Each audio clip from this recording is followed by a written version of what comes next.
Bueno, pues muy buenas tardes a todos. Bienvenidos a esta última sesión ya del curso de experto en contactología. Ya esta es nuestra última sesión, la sesión número 8, en la que vamos a ver algunos casos prácticos. Algunos me los habéis enviado vosotros, otros yo los tenía de otras consultas que me habían hecho. Y antes de nada, quiero darles las gracias desde aquí en mi nombre y en nombre de Markenovi por la gran asistencia que han tenido estos cursos. La verdad es que ha sido un placer que semana tras semana os habéis ido conectando, habéis estado pasando este ratito conmigo todos los días, así que de verdad desde aquí muchas, muchas gracias. Y como siempre, vamos a comenzar. Hoy vamos a ver casos, vamos a ver vídeos. Si realmente todas las sesiones me gusta hacerlas interactivas, esta todavía muchísimo más. Así que os animo a que todos participéis a través del chat para ir dando vuestra opinión de todos los vídeos y casos que vamos a ver. Sin más, me quito la cámara y nos vemos al final.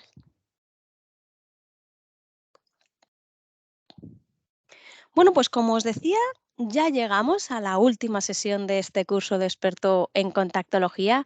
Vamos a ver casos prácticos, vamos a ver vídeos y antes de meternos de lleno, os recuerdo que en este link que tenéis, en este acceso, en este caso tenéis el código QR, sabéis que podéis acceder a todas las sesiones grabadas, que podéis acceder a todos los tests.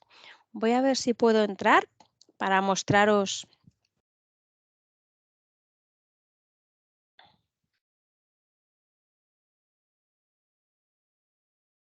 Vale, aquí lo tenemos. Ya sabéis, en esta parte vais a ir viendo las diferentes sesiones, tenéis acceso a las distintas grabaciones y a los test. Para que se os envíen los certificados tenéis que realizar los test y para que se envíe el certificado final, lo que es el diploma de estas 8 sesiones, tenéis que haber cumplimentado todos los test. Ya en la última sesión, que es la 8, tenéis ya disponible el test para que lo podáis cumplimentar y también tenéis aquí la encuesta de satisfacción del curso de experto en contactología. Me gustaría que rellenarais esta encuesta, pues aparte de para saber si os ha gustado el curso o no os ha gustado, bueno, pues también porque es una manera en la que vosotros nos podéis decir qué os apetece que preparemos en siguientes sesiones, qué cursos os apetecen más, de qué queréis que hablemos en los cursos, qué pensáis que se puede mejorar. Así que os animo a que contestéis esta encuesta que la vais a encontrar en la sesión 8 de ese, pues, el documento. Os lo voy a poner de todas formas en el chat como siempre, os pongo aquí el link. Lo tenéis en la sesión número 8 y también lo vais a poder encontrar aquí, ¿de acuerdo? Bueno, pues sin más, vamos a comenzar con la sesión de hoy. Y después de todas estas sesiones que hemos estado viendo, yo creo que esto que os pongo en pantalla ya todos lo debemos tenerlo interiorizado. Cada ojo es único, cada paciente es único y sobre todo las necesidades que tiene cada uno de nuestros pacientes también es única. ¿Recordáis que en una de las sesiones, no recuerdo si fue la 4 o la 5, os comentaba que el paciente entra a nuestro centro por una necesidad? Y esa es la necesidad principal que nosotros, por un lado, tenemos que identificar y por otro lado, tenemos que solucionar a nuestro paciente. Es la única manera que realmente hace que el paciente esté contento con la adaptación. Así que cuando pensamos en una adaptación personalizada, para que esa adaptación tenga éxito, no solamente tenemos que utilizar lentes individualizadas, sino que además tenemos que tener muy en cuenta las necesidades del paciente. Dicho esto, voy a comenzar con un conjunto de 3 vídeos. Si os fijáis, tenemos una lente en diámetro 1450 con 740, una lente en 1450 con 770 y una lente de 1450 con 8. Bueno, pues primera pregunta que os voy a hacer, así que os animo a que participéis en el chat. De las 3 lentes que hay, ¿alguna adaptación así lo que es simplemente la foto, ¿os parece correcta? ¿Cómo las veis? ¿Qué os parece?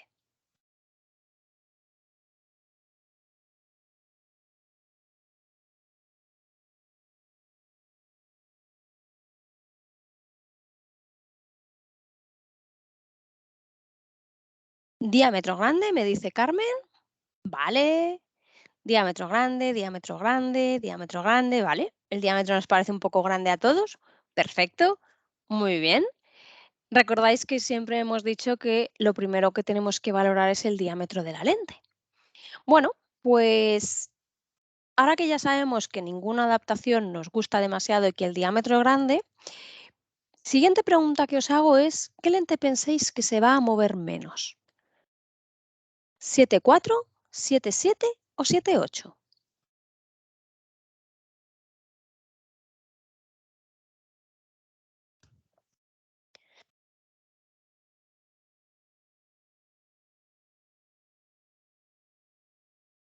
¿Vale? Aquí parece que hay unanimidad. 7,4, que es la más cerrada. 7,4, perfecto. Vale. Entonces entiendo que la que pensáis que más se va a mover es la de 8. Muy bien. Bueno, pues vamos allá. Os voy a poner primeramente el vídeo de la 7,4, en la que vosotros habéis dicho que es la que menos se va a mover. Vamos allá.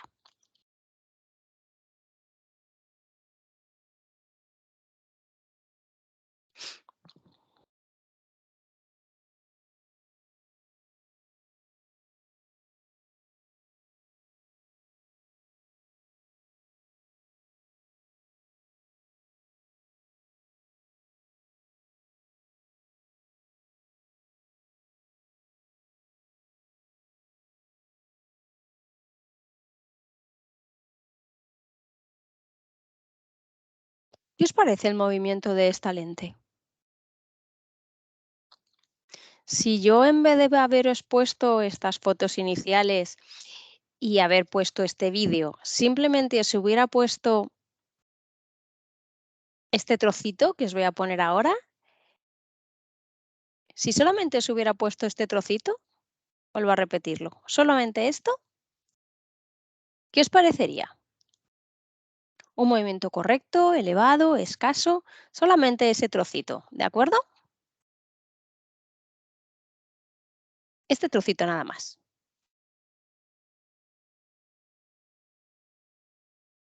El movimiento no es tan malo. Es un poquito justo, pero no es tan malo. Podríamos dejarlo como correcto. Pero, ¿qué veis en esta lente que os hace pensar que está más cerrada de lo que parece? ¿Alguien lo ha visto?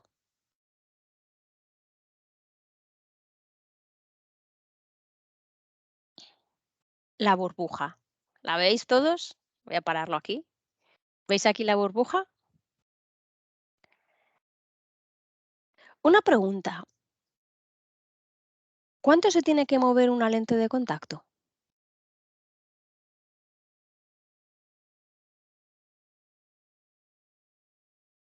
¿Alguien lo recuerda?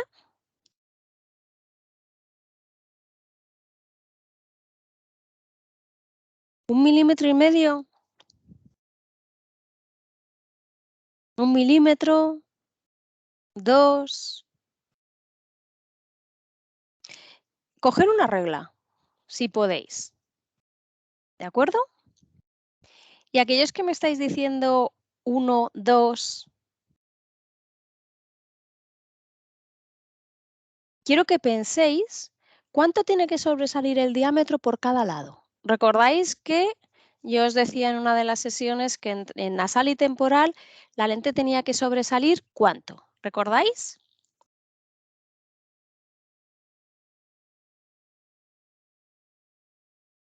Si nosotros hacemos diámetro de iris visible más 3, como mucho debería sobrar milímetro y medio por cada lado.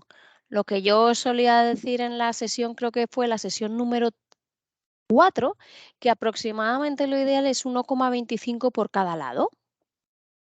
Ahí está, Aida, perfecto. Si sobra 1,25 por cada lado, ¿Pensáis que la lente se puede mover 2? ¿O 1,5? ¿O incluso 1? Estaría completamente entrando en limbo, ¿verdad? Bueno, el movimiento correcto de una lente de contacto que no sea material convencional, porque en material convencional aproximadamente siempre hablamos de medio milímetro, pero en un hidrogel de silicona, por ejemplo, los últimos estudios nos dicen que se tiene que mover 0,2-0,3 milímetros. ¿De acuerdo? Menos de lo que siempre pensamos, un poquito menos, sobre todo con los nuevos materiales. Sí que es verdad que con los materiales más antiguos, como el de KS menor, necesitábamos un poquito más de movimiento para que hubiera más intercambio lagrimal, pero no más allá de 0,5, ¿de acuerdo? Entonces, si yo os pongo ahora otra vez este vídeo y solamente os fijáis en este movimiento de aquí abajo, es un movimiento, solamente el movimiento, correcto tirando a escaso. Pero si yo solamente os hubiera puesto el movimiento indicaría poco, ¿verdad? Porque ya nos hemos dado cuenta de que es una lente bastante cerrada. Voy a hacer una cosa. Os voy a poner el siguiente vídeo, que es un 1450, pero en este caso es un poquito más plano. Vamos a pasar de un 7.4 a un 7.70.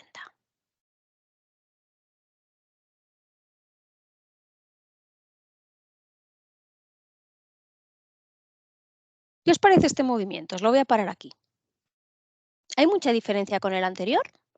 Hemos abierto un paso de radio. ¿Qué os parece? Lo repito, que me decís que lo repita.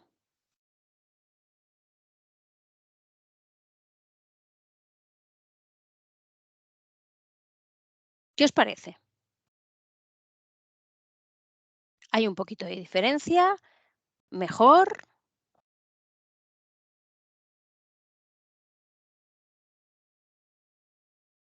Podríamos darlo por bueno. Yo creo que en este caso es bueno tirando a un poquito amplio.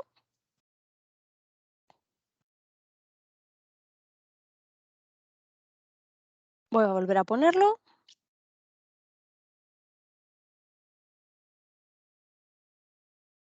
Vale. Vamos a ver qué pasa ahora cuando nuestro paciente mueve el ojo.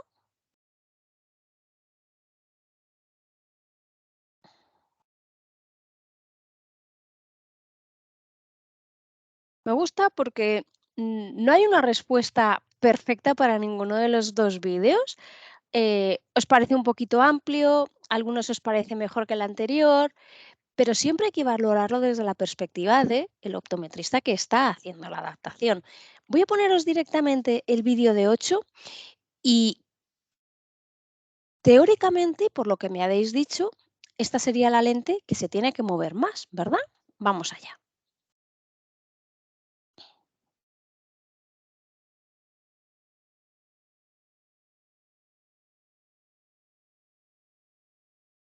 ¿Cómo veis el movimiento de esta lente?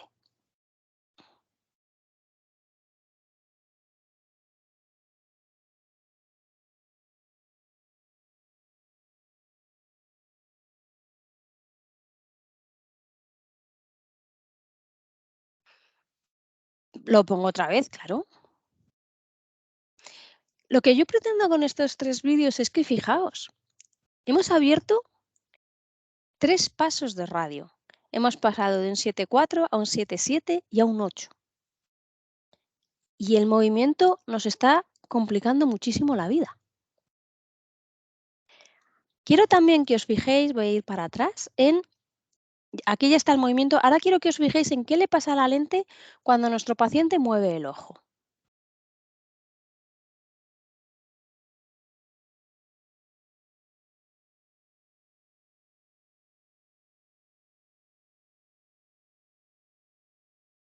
Parece mejor que el anterior, pero aceptable. Se descentra, efectivamente. En los movimientos laterales es donde nos llama más la atención. De todas formas, ya os digo, yo este bloque os lo he querido poner porque me interesa que os fijéis que si el diámetro no es el adecuado, y eso es algo que todos me habéis dicho al principio, todos me habéis dicho, veo el diámetro grande, el movimiento que tiene la lente no nos dice absolutamente nada. ¿Os ha llamado la atención? Cómo tres lentes con ságitas diferentes entre el 7,4 y el 8, realmente el movimiento.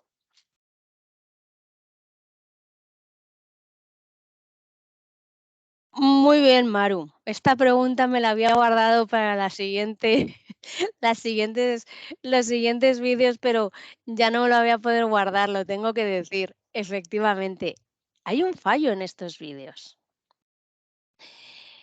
Eh, ¿Cómo se está haciendo la evaluación del movimiento de la lente? En mirada superior. Cuidado con eso, porque siempre me mandáis los movimientos de las lentes en mirada superior. Cuidado, hay que hacerlo en posición primaria de mirada. Habría que bajar un poquito el párpado de abajo y evaluar ese movimiento. ¿Por qué? Porque en mirada superior siempre se va a descolgar un poquito más la lente y siempre se va a mover un poquito más. Y ya que hemos entrado en esto, ya os hago la siguiente pregunta que iba relacionada con esto que nos ha comentado Maru, y es ¿qué prueba nos falta aquí para valorar bien el movimiento?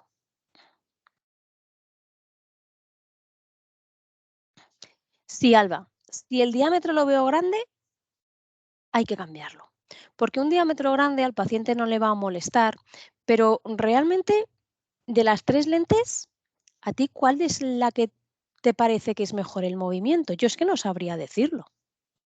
Porque quizá la primera es un poquito cerrada, la última es un poquito elevada, pero la del medio tampoco me gusta demasiado. Y el problema aquí es que tenemos un diámetro grande, con lo cual no podemos valorar el movimiento.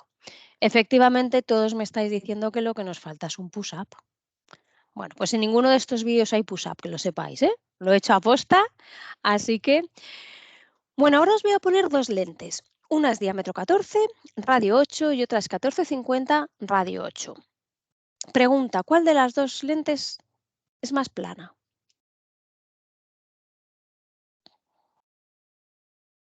¿Cuál tiene la menor ságita?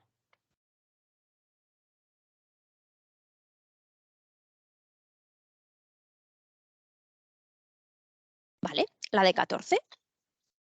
Teóricamente tendría que ser una lente con un poquito más de movimiento que la de 14-50. Por cierto, ¿este diámetro de 14 lo veis correcto? Os lo voy a marcar aquí. Estaríamos aquí y aquí. ¿Cómo lo veis? Ese diámetro.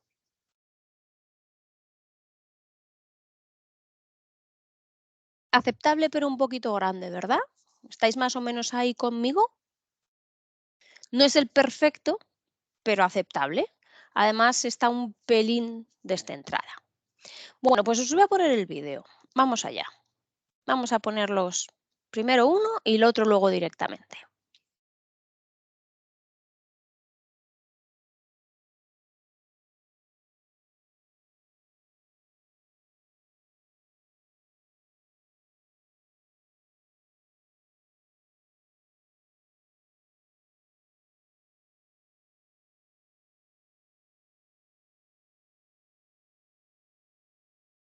¿Vale? Ahora os voy a poner el otro. Un segundito que voy a borrar todo para que veáis bien.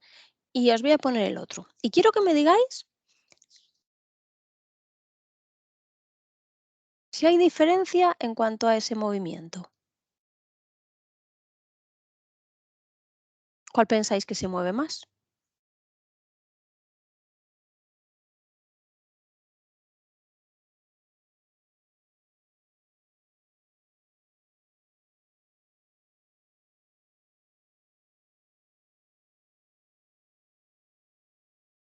Una cosa es con la que os quedéis, pero no me refiero a eso. Yo en este vídeo quiero que veáis que la lente de 14-50 radio 8 tiene un movimiento muy parecido a la de 14 radio 8. Quiero que os fijéis solamente en el movimiento. Vamos allá. Movimiento de esta lente.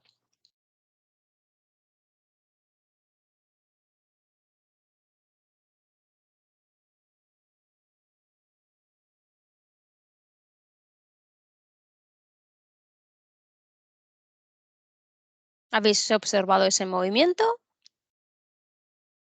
Vamos a ir ahora a ver el movimiento de la otra lente, que teóricamente, y según me habéis dicho vosotros, es más cerrada.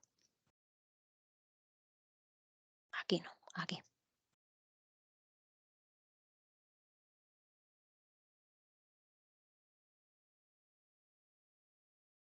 ¿Cuál se mueve más?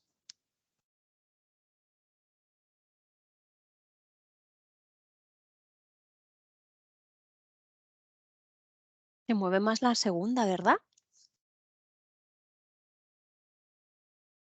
Pues me habéis dicho que era la más cerrada, tiene la sagita más alta. ¿Qué es lo que está pasando aquí? ¿Recordáis cuando hablábamos de las sagitas y yo os decía las lentes cerradas se pueden mover porque tengan la sagita muy alta y el párpado arrastre esa lente de contacto? ¿Lo recordáis? Vale, esa podría ser una de las razones, pero aquí realmente volvemos a lo que hemos hablado la primera vez. Es que el diámetro no es correcto. Y si el diámetro no es correcto, ¿veis qué me puede pasar con una lente? Que yo la tenga en 14-58, me parezca que el movimiento está bien, o incluso que es un poquito alto y la cierre a 7,70. Y la lente que pida se me puede seguir moviendo. ¿De acuerdo? Entonces, estos vídeos yo los estoy poniendo para que de alguna manera gráfica tengáis claro que si el diámetro no es el adecuado, el movimiento puede ser que no encontremos lo que nosotros esperamos. Y entonces, ¿qué va a pasar? Que vamos a actuar de una manera errónea, porque aquí, si no modificamos el diámetro, por mucho que modifiquemos el radio, no vamos a ganar nada. El siguiente grupo que os voy a poner es este. Aquí veis una lente de 15-50 radio 8, una lente de 14-50 radio 8 y una lente de 13-50 radio 8. La de 15 os la voy a marcar porque fijaos que va de aquí y aquí, y es que yo creo que ya casi se me sale de la foto. Es enorme, me dice Concha. Sí, es todavía casi más grande que una escleral. La de 14,50 estamos aquí y la de 13,50 estamos aquí. ¿Qué os parecen? ¿Alguna os parece correcta? ¿Con cuál os quedaríais? 13,50 me dice Luis.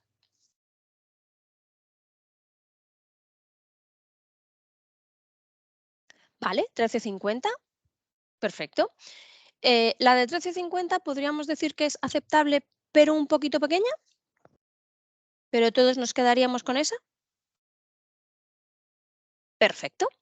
Vale, pues vuelvo a las preguntas que ya empiezan a ser habituales en esta sesión y lo que quiero que me digáis es, ¿qué le va a pasar a la lente de diámetro 15-50? ¿Se va a mover? A ver, un segundito, porque no quiero poneros esto. Quiero ir para atrás y borraros estas marcas para que no os molesten. Ahora, vale. Vale, Concha me dice que se va a descentrar. Lidia me dice que no tiene espacio para moverse. Toñi me dice que sí. Vale, aquí parece que hay un anime que la lente se va a mover. Bueno, perdón que vamos allá.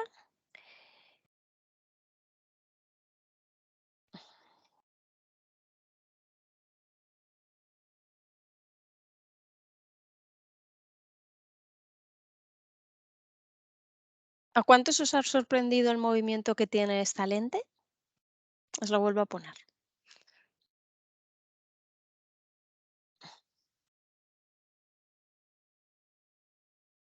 Fijaos con el diámetro tan grande que tiene la lente y la lente se mueve. Se mueve bastante, de hecho. Pensad que al final estamos poniendo una lente apoyada en un sitio para el que no está diseñada. esa zona de la periferia está apoyando en esclera y ya sabéis que la esclera es muchísimo más grande, o sea, muchísimo más plana. El párpado, pues posiblemente que el párpado esté enganchando la lente, pero sobre todo es que esa zona de la periferia, mm, está casi, como si dijésemos, apoyando en algo que es mucho más plano que para donde está diseñada. Vamos a ver la de 1458.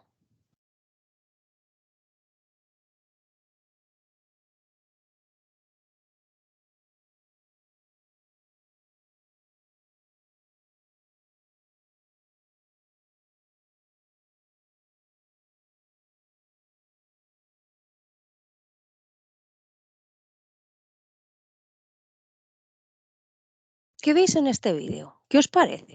¿Os gusta esta lente?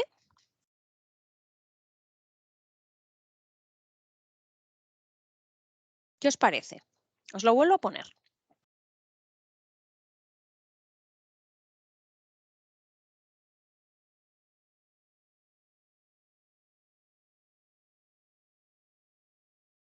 Efectivamente, ahí me lo están diciendo Luis, me lo está diciendo Maru, me lo está diciendo Aida. El movimiento podríamos decir que es elevado pero aceptable, pero el problema es que en las emergencias la lente se descentra un montón. De hecho, si pensamos en dónde se está quedando la lente, tenemos que pensar que está más allá incluso del limbo. Se desplaza muchísimo en la sali temporal. Por eso es muy importante que no solamente os fijéis en el movimiento o en el push-up, porque este movimiento, bueno, pues puede parecer más o menos bueno si el paciente tiene una buena agudeza visual, pero esto es lo que no podemos dejar pasar. Bueno, pues vamos ahora a ver la de 1350 radio 8, que es la que me habéis dicho que el diámetro es el que os parece más adecuado. Vamos allá.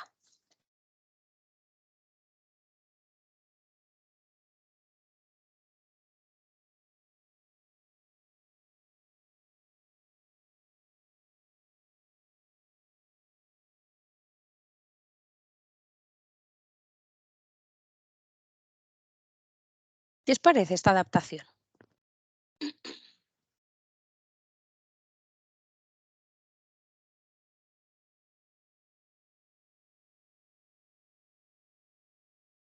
Evidentemente, de todas las que hemos visto, es la que está mejor. ¿Cuál es el único problema que yo veo aquí? Que no tenemos una visualización ni de un push-up ni de un movimiento en posición primaria de mirada. Porque si yo me fijo aquí solamente el movimiento, em, hay en uno de los parpadeos que le roza limbo. Podría pensar, a lo mejor tengo que hacer el diámetro un poquito más grande, pero el problema es que como ese movimiento está hecho en mirada superior, tampoco es real. Entonces, yo aquí quizá me iría a un diámetro 14, ajustaría el radio en función de la queratometría, pero me faltarían esas dos pruebas, ese movimiento en posición primaria de mirada y el push-up. He terminado este primer bloque. No sé si os ha llamado la atención el comportamiento que tienen estas lentes. Y si ahora tenéis pues más presente por qué hacemos tanto hincapié desde Markenovi en que la medida del diámetro es fundamental. Espero que con estos vídeos pues entendáis que si no tenemos un diámetro correcto, a veces los movimientos nos pueden equivocar.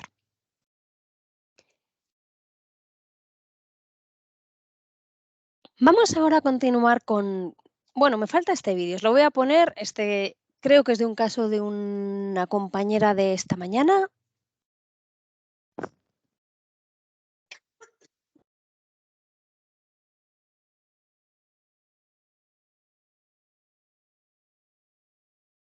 ¿Cómo veis esta lente?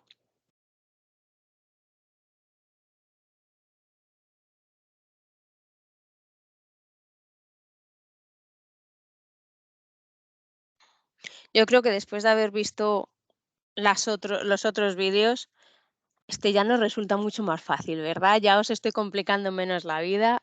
Es una lente cerrada, bastante cerrada. Y aquí este vídeo también os lo he puesto porque cuando nos mandáis vídeos, a veces es muy difícil interpretarlos. Y es que fijaos, ¿cuál es uno de los problemas que tenemos en este vídeo? Pues que realmente la iluminación no la tenéis perpendicular, la tenemos un poquito en este lado, de tal manera que aquí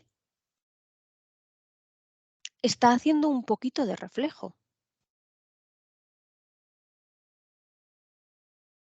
Pequeña, yo no la veo tan pequeña realmente, porque yo creo que no, aquí no está. A ver, un segundito, que esto no es. Yo creo que esta lente está aquí y que esta lente está aquí. Yo lo que es de diámetro no la veo demasiado pequeña, pero la veo muy cerrada de radio. Esta lente yo simplemente abriría el radio. Pero cuidado a la hora de hacer vídeos o valorar lo que es una adaptación, tener cuidado también con dónde ponéis el sistema de iluminación. Continuamos. Vamos allá. Primer caso. Lo primero que quiero que os fijéis es en esta topografía y que me digáis si hay algo que os llama la atención. Vamos a centrarnos ahora en la sesión, creo que fue número 4.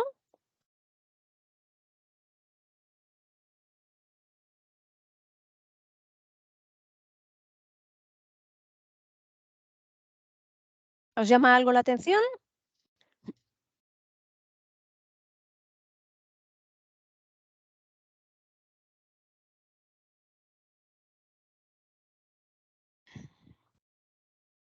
Vale, diámetro de iris visible, en este caso, en esta pantalla que me han enviado, no se ve el diámetro de iris visible. Pero bueno, el diámetro de iris visible del paciente es un 10,5.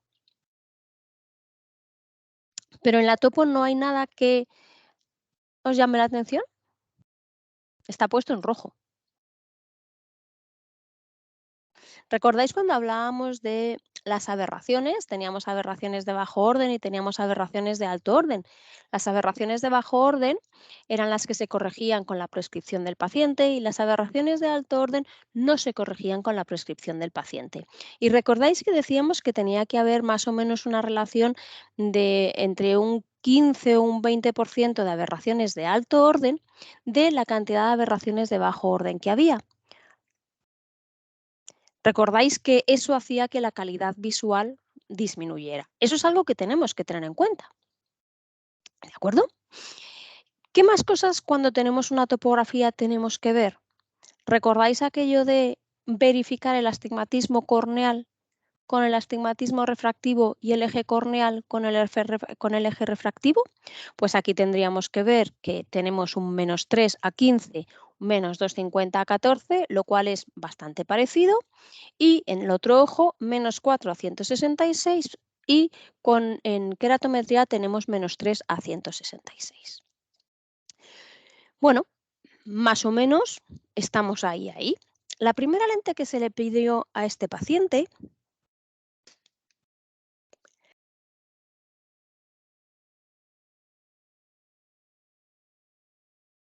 es esta de aquí. ¿Cómo la veis?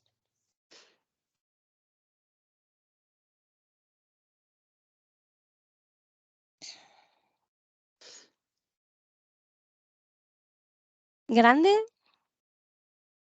¿El diámetro es grande? ¿Diámetro enorme? Vale, perfecto. Radio plano, a ver, si realmente hemos hecho un diámetro de 14,50, el radio no nos va a salir bien calculado. ¿Qué más? Aparte del radio y el diámetro, hay algo que tampoco se ha hecho. A ver quién lo ve. Este es un caso real que me habéis mandado, ¿eh? La distometría. solamente se ha hecho distometría en esfera, no sé por qué. Es algo que algunos compañeros hacen habitualmente. Evidentemente, bueno, esta lente, pues lo que le pasa es lo que pensábamos, lente inestable, se mueve, mala agudeza visual, etcétera, etcétera. ¿Por qué pensáis que se ha pedido un 14-50-8-6?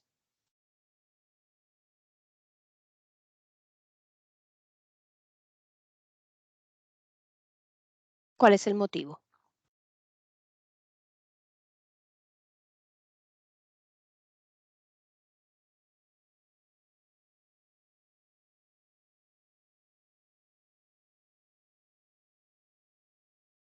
Ahí está.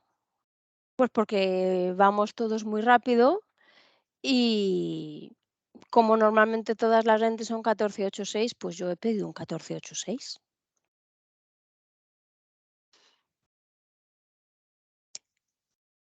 No podemos buscar la estabilidad de un cilindro y cuidado con esto. Esto va a raíz de la contestación que nos ha dado Luis, porque os acabo de demostrar con los vídeos anteriores que los diámetros muy grandes no tienen por qué moverse menos.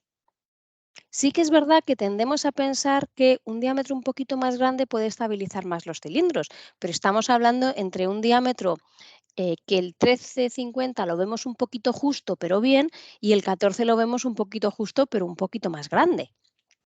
¿De acuerdo? Pero no por poner un diámetro mucho más grande voy a estabilizar la lente, porque ya habéis visto en los vídeos anteriores que no tiene por qué ser así. Entonces, aquí simplemente lo que ha pasado es que, además después hablé con el adaptador, habían pedido lente estándar. Con lo cual hemos perdido una visita, hemos perdido una semana que tarda nuestra lente en llegar, más nuestro tiempo en gabinete y el paciente le hemos puesto una lente que no le sirve absolutamente para nada. La siguiente lente que pedimos, esto ya es algo que debería haber sido la primera, ¿de acuerdo? ¿Qué nos pasa aquí? Bueno, pues que en el ojo derecho, fijaos, todo perfecto, movimiento correcto, agudeza visual unidad.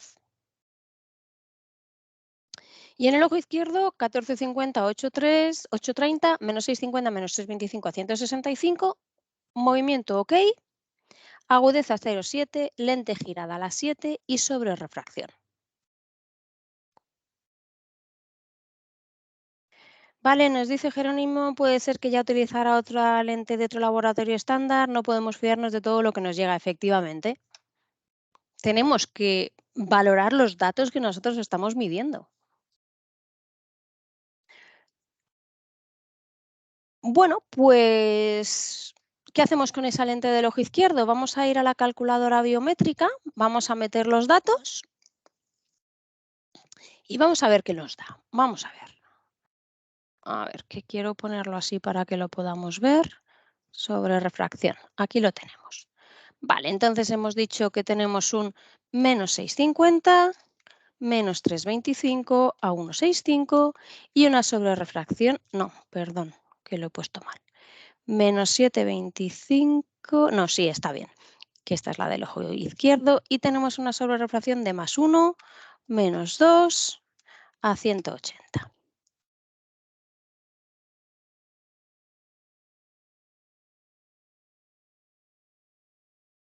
Maru, ¿por qué no se bajó el diámetro del ojo izquierdo? Porque ha sido un error mío a la hora de poner los datos en la diapositiva. Es un 13,50. Es un 13,50 en ese ojo izquierdo, ¿vale? Bueno, ahí tenemos la sobrerefracción. ¿Qué lente le vamos a poner a este paciente? Y voy a ser buena, no os voy a dejar pensar demasiado. ¿Tenemos datos suficientes para saber qué tenemos que hacer en este ojo izquierdo?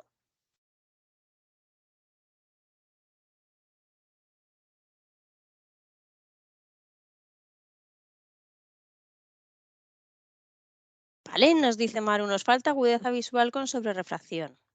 Nos falta también, como nos dice Blanca, cuántos grados de giro. Nos falta agudeza visual en gafa. Bueno, el NIPE teniendo la sobrerefracción no es imprescindible. A veces se puede hacer NIPE o sobrerefracción o incluso podéis hacer los dos, pero con uno de los dos es suficiente. Aquí el mayor problema que tenemos es que no sabemos si ese 0,7 es bueno o es malo. A lo mejor en la gafa ve un 0,6. Por cierto, que la lente esté girada por sí misma obliga a que tengamos que hacer un giro. ¿O podemos encontrarnos una lente girada a las 5 y que el paciente tenga buena agudeza visual? Así que simplemente el giro no nos indica nada. ¿Con esa sobrerrefracción ganamos agudeza visual o no ganamos agudeza visual? Realmente aquí tenemos muy pocos datos. Lo que sucedió en este caso es que yo llamé a la persona que estaba haciendo la adaptación, me dio los datos que nos faltaban y bueno, en este caso la lente que se le envió al final fue esta que tenéis en pantalla, -6,50, -3,25 a 170. En realidad, muy parecido a lo que nos daba la sobrerrefracción a 170 grados y en este caso nosotros podríamos haber subido un poquito el cilindro, esta mañana me lo comentaban en la sesión, haber puesto un 3,50. Yo normalmente trato en la medida de lo posible de no pasarme demasiado del astigmatismo corneal que tenga el paciente, ¿de acuerdo? Pero bueno, ya os digo que me importa menos a qué conclusión hemos llegado con este ojo izquierdo, pero lo que más me interesaba de este caso es darnos cuenta de que necesitamos datos para saber qué tenemos que hacer. Vamos con el siguiente. Segundo caso. Os vuelvo a poner la topografía y quiero que me digáis qué veis aquí. Y mientras voy a contestar una pregunta que me habían hecho antes de las aberraciones de alto y bajo orden. Sonia, no sé si has visto el vídeo de topografías, pero en ese vídeo lo que os decía es que las aberraciones de bajo orden son las que se corrigen con la prescripción de la gafa o de la lente de contacto, con lo cual esas aberraciones, aunque sean muy altas y además van a ser más altas cuanta más graduación tenga el paciente, nos preocupan poco porque las vamos a poder corregir. Pero las aberraciones de alto orden son aberraciones que no podemos corregir con la graduación del paciente. Son las que nos van a dar mala calidad visual, como puede ser el trefoil, como puede ser la aberración esférica, como puede ser el coma. Y esas aberraciones no se pueden corregir con la prescripción de la gafa. Para que esa relación entre aberraciones de alto orden y de bajo orden dé una buena calidad visual a nuestro paciente, las aberraciones de alto orden no deben ser nunca más del 15 o el 20% de las totales. ¿De acuerdo? De todas formas, en ese vídeo, creo que es la sesión número 4, está explicado con mucha más exactitud y más despacito, ¿de acuerdo? Bueno, vamos a ver. Eh, bueno, no me habéis dicho nada. ¿Qué veis en esta topografía? Excentricidad alta, muy bien, 0,63, 0,67. Voy a hacer una cosa por si acaso no lo veis. Voy a ver si os lo puedo poner un poquito más grande. Vale, ahí. ¿Un poquito mejor así? A ver.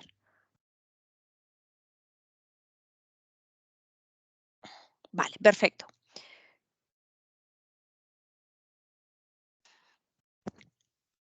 ¿Qué más aparte de la excentricidad? Muy bien, Javier. Ahí quería yo llegar también. El área analizada es bajísima. Fijaos, el área analizada que aparece aquí abajo, ¿lo veis? Es 57% y 62%. Esta es una topografía que deberíais haber repetido. ¿Qué quiere decir ese 57%? Pues que el 43% de la córnea de mi paciente yo no lo he medido. El topógrafo con su software ha pensado lo que puede haber ahí, pero no es una medida real. Me decís, el ojo izquierdo no tiene astigmatismo, no tiene astigmatismo en gafa. ¿Y en córnea? ¿Cuánto astigmatismo tiene? Lo tenéis aquí. Tiene 0,5 dioptrías.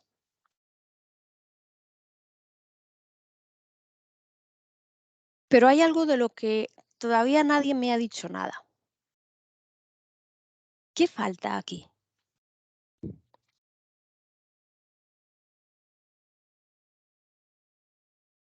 Esto sobre todo os puede pasar cuando os vengan topografías que sean externas, que no las hayáis hecho vosotros, porque claro, cuando las topografías son vuestras, pues bueno, al final ya tenéis vuestro topógrafo por la mano y sabéis perfectamente dónde está cada cosa. Pero ¿no os llama la atención esta pajarita aquí y aquí? Vamos a decir tan marcada para un astigmatismo corneal de 1 y de -0,50. ¿Recordáis aquello de la escala absoluta, la escala relativa?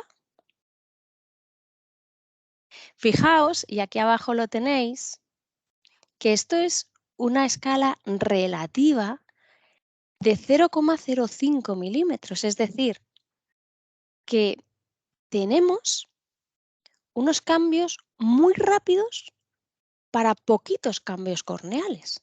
Por eso, fijaos que aquí nos da la sensación de tener un astigmatismo bastante elevado y solamente tenemos un astigmatismo de una dioptría. Y aquí prácticamente no tenemos astigmatismo porque es un 0,50 y sin embargo visualmente nos da la sensación de que tenemos más astigmatismo. Y es porque fijaos, 8,1, 8,2 y 8,3, aquí tenemos un montón de colores. ¿Recordáis todo esto? Lo de la escala absoluta y la escala relativa. ¿Recordáis que la escala absoluta era la que valía igual para todos y es en la que podemos hacer esa equivalencia en cuanto a la forma y los colores que tienen las topografías? Pero cuando tenemos una escala relativa no nos podemos fiar. ¿De acuerdo? Bueno, pues primera lente que le vamos a poner a este paciente, esta que tenemos aquí. Diámetro 15, 8, 9, menos 0,75, menos 1,50, 10, 15, 8, 9, menos 1,50. Con esta lente, diámetro ok, lente estable, en el ojo derecho agudeza visual 0,8, gira a las 7 y esa sobre refracción. Y en el ojo izquierdo, diámetro ok, lente estable, mala agudeza visual y parpadea para ver mejor. Empezamos por el ojo izquierdo. Ese es fácil. ¿Qué haríais en ese ojo? Esto ya lo hemos visto muchas veces, os he puesto este caso más de una vez en estas 8 sesiones. Lente cerrada, abrimos radio, no nos complicamos la vida, no hace falta hacer nada más. Esa la tenemos clara. Venga, vamos con el ojo izquierdo. Y nos pasa un poquito lo mismo de antes. ¿Qué hacemos aquí?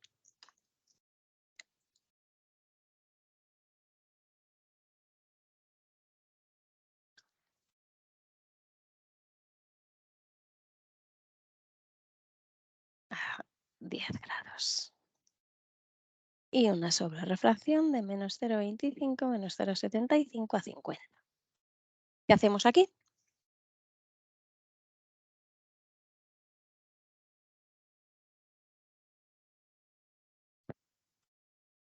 ¿Tenemos datos suficientes? Nos pasa lo mismo que en el caso anterior, ¿verdad? No sabemos agudeza visual en gafa, no sabemos agudeza visual con la lente de la sobrerrefracción, tenemos pocos datos para saber qué es lo que estamos haciendo y además aquí hay algo que ninguno de vosotros me ha dicho. Os habéis fijado en la excentricidad, que era muy alta, etcétera, etcétera. El giro es muy grande, bueno, desde 10 a 22 son 12 grados, pero el problema no es ese. El problema es que tenemos en gafa 10 y en queratometría 164. ¿Qué es lo que sucede? Que estamos ante una adaptación en la que el eje de queratometría y el eje de la gafa no es el mismo. Con lo cual los giros pueden salir raros y las lentes se pueden posicionar en un sitio que no sea el adecuado. En este caso es fundamental saber la agudeza visual que tiene el paciente en gafa. ¿Por qué? Porque si no, no vamos a saber cuánto giro tenemos que hacer. A lo mejor en gafa tiene un 0,8 más 2, prácticamente no tenemos que hacer nada. A lo mejor en gafa tiene el 1,1 y tenemos que hacer más giro. Por cierto, una pregunta. Si en una sobrerrefracción la lente os pide sumar y físicamente la lente está posicionada de tal manera que os pida restar, ¿a qué vais a hacer caso? ¿A la sobrerrefracción o a la posición de la lente?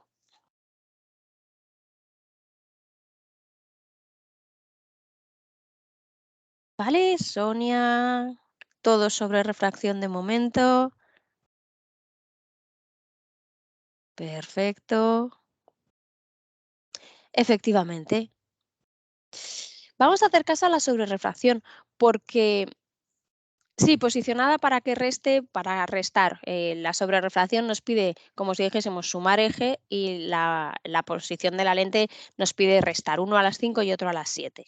La idea es que si no coincide lo que veis físicamente con la sobrerrefracción, siempre debéis hacer caso a la sobrerrefracción, porque la posición de la lente simplemente es dónde se posiciona la lente.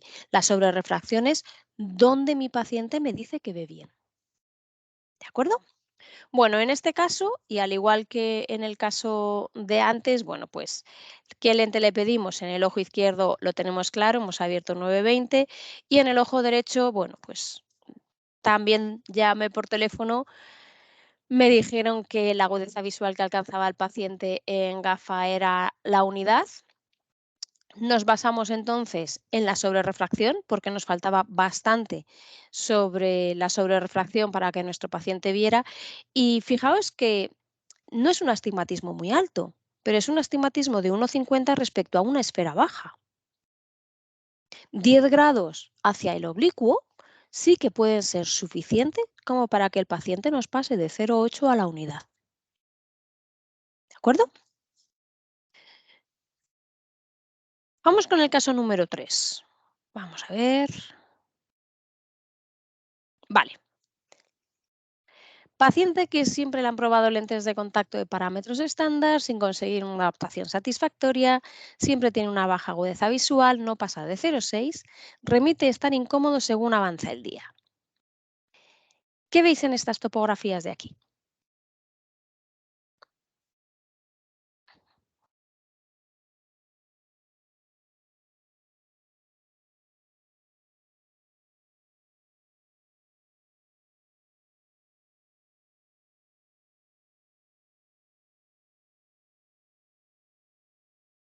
Moldeo, estamos ante un LASIK,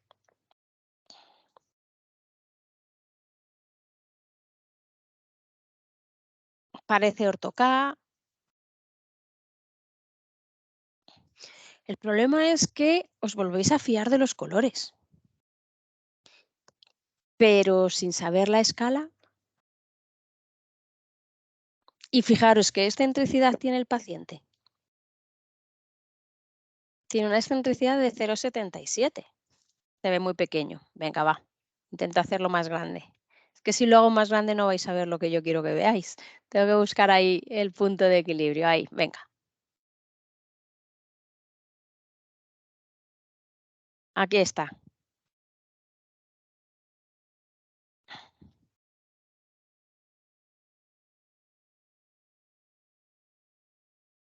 Ahí. Sin tener una escala, poco podemos evaluar, pero aquí hay una cosa que no os estáis dando cuenta ninguno y es que tengo dos ojos izquierdos. ¿Los veis? ¿Veis aquí un ojo izquierdo y veis aquí otro ojo izquierdo? Esto os lo pongo porque a mí me ha llegado así. Y ya que a mí me ha llegado y hasta que me di cuenta de que tenía dos ojos izquierdos, pues para que nunca os pase a vosotros. Os decía antes, si las topografías las hacéis vosotros no os va a pasar esto, pero cuidado con lo que os venga.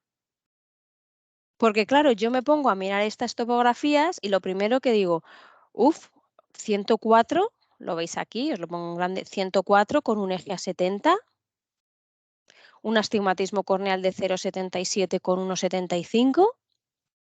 Pero claro, luego me pongo a mirar este ojo izquierdo y digo, ay va, pero si es que es lo mismo. Así que cuidado con no tener las escalas y mirar muy bien qué es lo que estáis viendo. Aparte de eso, vamos a fiarnos de este ojo izquierdo. Lo que os estaba diciendo de ese astigmatismo, aquí también es cierto. Tenemos un astigmatismo de 0,7 con un astigmatismo en gafa de 1,75. ¿Esto qué quiere decir? Pues que aproximadamente tenemos una dioptría de astigmatismo interno. Mm, ¿Qué lente le podríamos poner aquí de las que tenemos en Marque Novi que le pueda cubrir? o que podamos intentar de alguna manera. ¿Os acordáis qué característica era importante en las lentes de contacto cuando intentábamos cubrir esa parte de astigmatismo interno? ¿Alguien lo recuerda?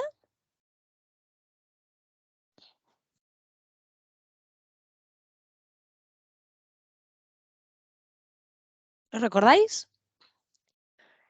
Hablamos de la primera sesión. ¿Veis que en esta sesión estamos haciendo ahí un repaso de todos? Efectivamente, el módulo de elasticidad. ¿Y qué buscábamos? ¿Un módulo alto o un módulo bajo? Ya que me has contestado, Concep. ¿Módulo alto o bajo? Alto, efectivamente.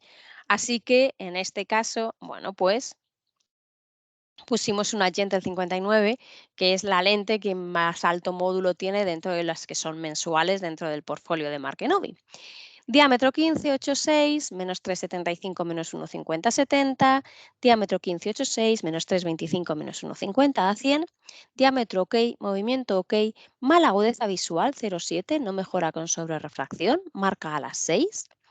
Diámetro ok, movimiento ok, mala agudeza visual 0,5, sobrerefracción neutro menos 0,50, agudeza visual 0,6, marca a las 6. ¿Qué nos pasa en esta lente? Esto ya lo tenéis que tener también súper claro. ¿Qué le puede estar pasando a este paciente? Aunque estamos, lo que a mí me decían era diámetro ok y movimiento ok, pero el resto de pruebas que le han hecho, eso de que no mejore con sobrerefracción, fíjate, Maru, que si la adaptación física es buena, el astigmatismo yo se lo tendría que poner en sobrerefracción y mi paciente tendría que ver. Otra cosa es ya cómo me las ingenio para ponerlo en la lente de contacto. Eso es la segunda parte. Pero si la adaptación física es buena, yo debería encontrar una buena sobrerefracción. Aquí lo que sucede, como me estáis diciendo, es que esto es una lente que va a tender a cerrada. Aunque el movimiento y el diámetro nos haya parecido correcto, esto es una lente que cuando no mejora con sobrerefracción tenemos que pensar que puede ser una lente cerrada. En este caso, abrimos la lente, no modificamos ningún otro parámetro y hemos ganado agudeza visual y al mismo tiempo, aparte de ganar agudeza visual, hemos encontrado una sobrerefracción con la que el paciente ve mejor. ¿De acuerdo? Veis que hemos pasado de un 0,7 a un 0,8, de un 0,5 a un 0,7 y tenemos sobrerefracción. Nos pasa lo mismo, ese 0,8 y ese 0,7, bueno, pues en realidad nos faltaría información para saber cuál es el cambio final que tenemos que hacer y, bueno, pues veis que aquí al final lo que hicimos es ese pequeñito giro en el ojo derecho de 70 a 74 y en el izquierdo hicimos algo que a veces da buen resultado. Y es que fijaos, voy a poneros la calculadora ya para ir terminando. Os voy a poner menos 3,25 menos 1,50 a 100. A ver, menos 3,25 menos 1,50 a 100. Y en el ojo teníamos un menos 1 menos 1,50 a 180. Menos 1 menos 1,50 a 180. Vale. ¿Veis ese giro que sale? ¿Veis que sale un giro a 140? Es un giro excesivamente grande, ¿verdad? Realmente no tiene mucho sentido que con media dioptría, o sea, que pasando de 1,50 a 1 tengamos que hacer un giro de 100 a 140. Tampoco sabemos el eje de queratometría de este paciente.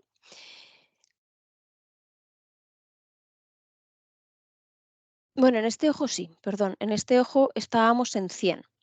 Con lo cual yo, teniendo astigmatismo interno, eh, no tiene mucho sentido con ese astigmatismo interno y un eje de queratometría a 100 que la sobrerefracción me salga a 140. No sabemos la agudeza visual que tiene en gafa, ¿de acuerdo? Hay veces que, y esto os lo digo también porque, bueno, pues podemos a veces probar cosas, a ver si conseguimos mejorar un poquito las agudezas visuales. Y en este caso lo que hicimos fue bajar un poquito el astigmatismo. ¿A alguien se le ocurre por qué hemos bajado un poquito el astigmatismo en este paciente? Si ya hemos dicho que tiene mucho astigmatismo interno, ¿a alguien se le ocurre por qué?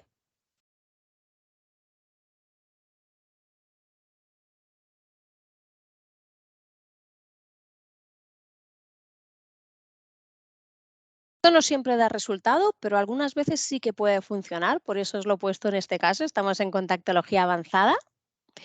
¿Ajustar más el radio? No, lo que estamos haciendo es ajustar más la forma de la cara interna de la lente que está apoyada sobre la córnea. Efectivamente, estabilidad, la estabilidad. Acercarlo más al corneal, efectivamente. Esto a veces os puede funcionar, sobre todo en astigmatismos internos.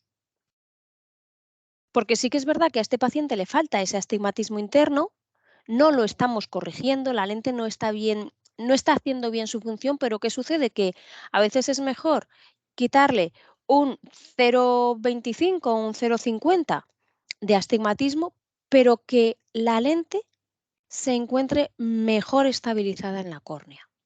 ¿De acuerdo? Este es un caso bastante complicado. De hecho, todos los casos que os he puesto, todos tienen su peculiaridad. Os los he querido poner precisamente para que si alguna vez os pasa, os acordéis de esta sesión que hemos tenido hoy. Y el último caso, tengo que pedir desde aquí disculpas a Maru, que sé que está en la sesión. Me mandó un caso, pero no me ha dado tiempo a ponerlo. Así que el último caso que os voy a presentar es este, también es de un compañero. No sé si en este caso estás por aquí.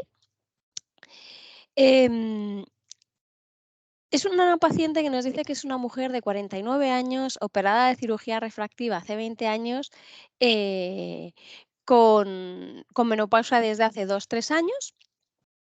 Nos pone la graduación en GAFA, -3,25, -1,50, 35, -5,25, -1,130, dominancia ojo derecho, diestra y en cerca también el ojo derecho.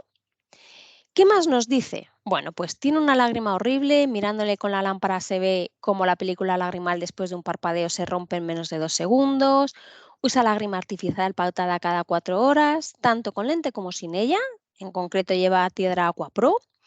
La adaptación física es correcta, tanto en el radio como en el diámetro, la lente está centrada, aunque le cuesta enfocar las letras, incluso las de 0,5. Yo lo achaco a la lágrima tan deficiente que tiene. Primera lente que le ponemos a este paciente, Safir RX 14, 8, -3,25, -1,25 a 35, 14, 8, -5,25, ambas CD y adición 1,50. ¿Qué haríais vosotros en este caso? ¿Qué hubierais hecho diferente? Venga, que nos quedan 2 minutos para terminar. ¿Qué hubierais hecho diferente respecto a los parámetros que tenéis en pantalla?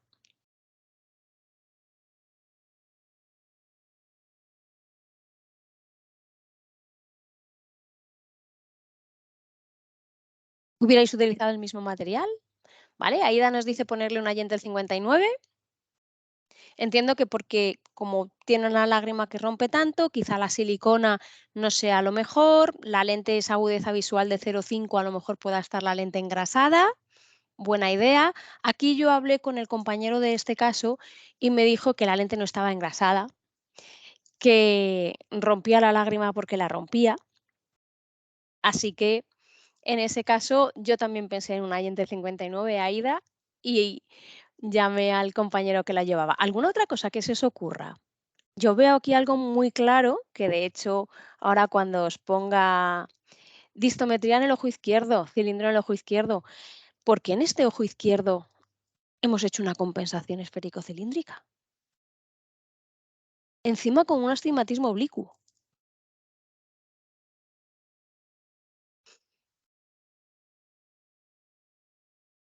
El astigmatismo del ojo derecho debe ser menor y falta el astigmatismo del ojo izquierdo. La verdad es que por distometría creo que salía -1,25, pero debe estar entre -1 y -1,25 el astigmatismo. Pero evidentemente lo que nos falta es el astigmatismo del ojo izquierdo. De hecho, le hacemos una sobrerefracción y fijaos, -1 a 120. Y ya nos gana una agudeza visual de la unidad.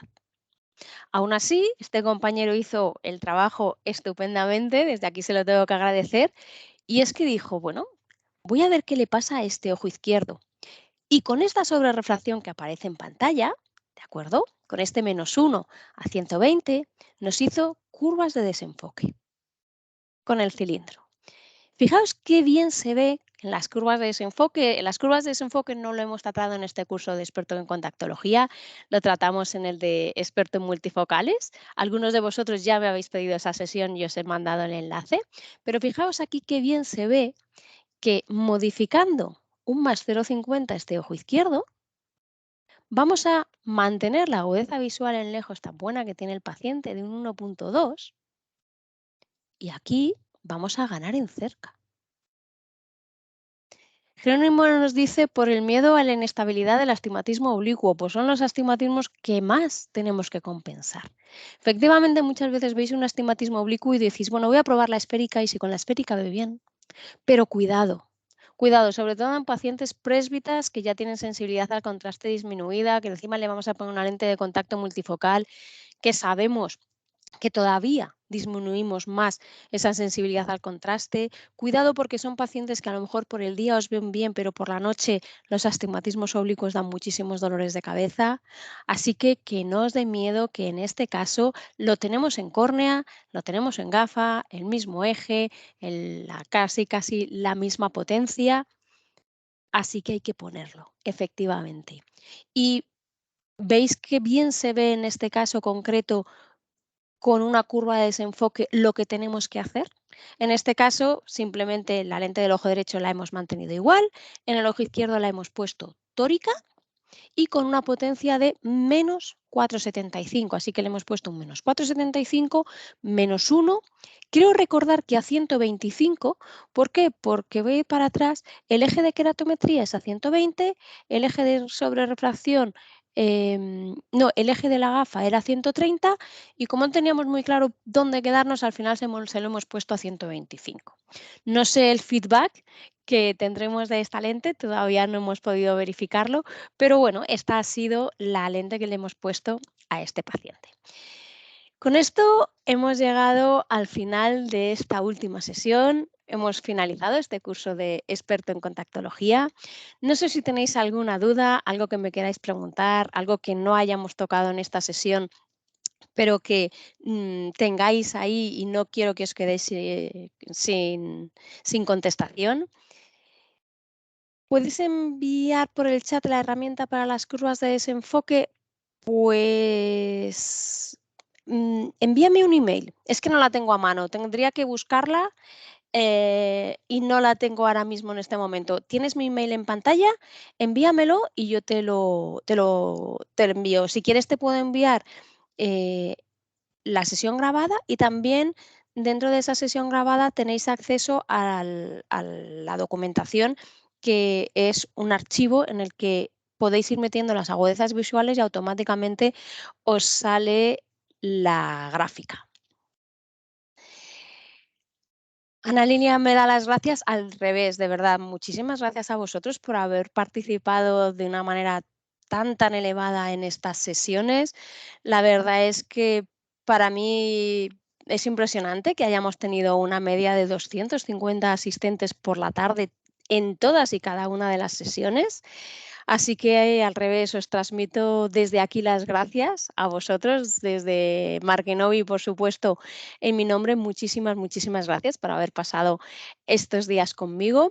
Os recuerdo que me interesa que hagáis esa encuesta, tanto para valorar este curso como para que nos digáis qué se puede mejorar, qué cambiaríais de esta sesión, ¿de acuerdo? ¿Qué pondríais? Que penséis que se os ha quedado un poquito corto. Y también para que me digáis en qué queréis que nos sigamos formando y que sigamos haciendo más sesiones. Muchísimas gracias a todos. Ya no os puedo decir esto de nos vemos la semana que viene, porque ya no hay semana que viene, pero bueno, sacaremos nuevos cursos. Ya seguramente después de Semana Santa volveremos a sacar más cursos. Así que aquellos que estéis interesados nos volveremos a ver. Más casos prácticos, me dice Jerónimo. Siempre faltan casos prácticos. La verdad es que lo de los casos prácticos siempre es algo que me pedís, Pero bueno, yo creo que al final lo interesante de estos casos prácticos es que os pongo casos prácticos un poquito fuera de lo que habitualmente veis, pero sí que los casos prácticos al final, lo que a mí me interesa es que vosotros los veáis en vuestro día a día y que a partir de ahora os deis cuenta de lo que os falta. Que muchas veces tenéis los datos, pero no os dais cuenta de que tenéis que mirarlos. Pero me lo apuntaré e intentaremos hacer más casos prácticos, claro que sí. Bueno, pues lo dicho, perfecto.